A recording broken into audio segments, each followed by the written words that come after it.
Clean water is life. If you don't have clean water, then you have a sickly life. We believe that people are getting sick from the water. Life and death? Yeah, people do die from water around here, drinking bad water.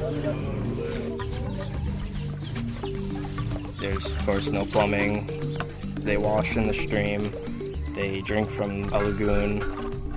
As you walk through the village and right outside the school, you see that all their wash water and all their wastewater is coming through the streets. That's an area where mosquitoes can breed and bring malaria, and also the wastewater could have the waste that you don't want to be in contact with. This community does not have consistent electricity. They don't have running water. It's got to be a situation where we're part of the solution. Matter of fact, I think it's our obligation to come up with the solutions. Hopefully the impact is more kids go to school because they can get there during the rainy season and get home during the rainy season. This is engineering. This is what engineers do. Come up with a solution and then try and make it work. Bravo. Thank you.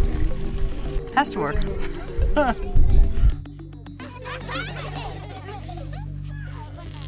There you go.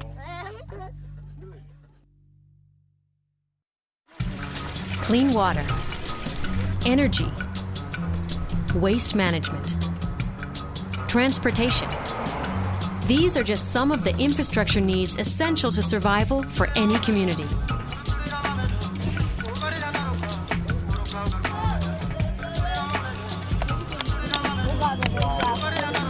Student and professional members of EWB, Engineers Without Borders USA, are working with communities in the U.S. and around the world to improve critical infrastructure to help communities thrive.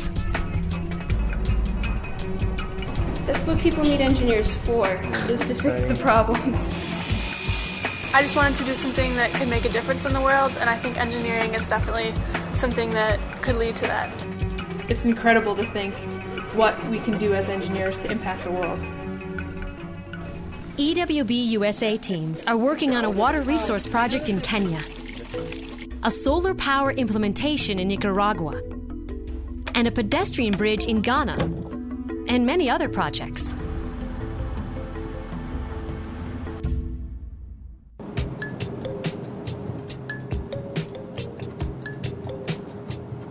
Namawanga, Kenya is located about 200 miles northwest of Nairobi. There's no plumbing in the village. Some people get their water from deep water wells called boreholes. But others get their water from spring boxes or even more unreliable sources such as hand-dug wells or ditches. Getting water can take up a big part of the day, and sometimes the water's not safe to drink. Environmental and mechanical engineering students with the University of Massachusetts are working with the Namawanga village to obtain clean water. The team must find a sustainable solution, balancing long-term reliability with limited access to tools and materials. Eventually, the team hopes to implement a new well. Good morning. Good morning. The community has had quite a number of diseases. Dysentery, diarrhea. The source of the disease has been found, and we found that it's coming through water. Getting it clean has been the paramount objective. How are you? Welcome. Yeah. Welcome. Welcome. Village is great. Rabai, Gladys, Florence, I love them all. They're just so welcoming and so warm and friendly and everything. It's really nice. It's really nice being here. We are here for the clean water, to kick out the dysentery from our areas. Thank you. We are very happy. That's wonderful. Yeah. The village leaders and the UMass team plan to evaluate the quality of the community's water resources.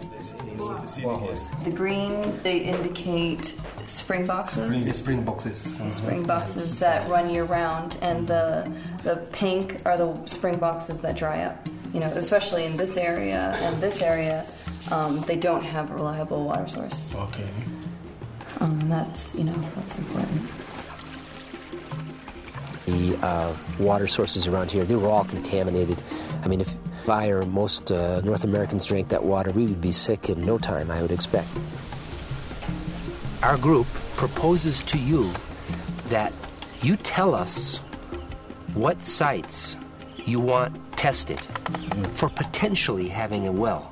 But what we are saying is that at the end of the day, the objective would be to satisfy the water requirements for the community members. Okay, these are 7 places for immediate testing. 94.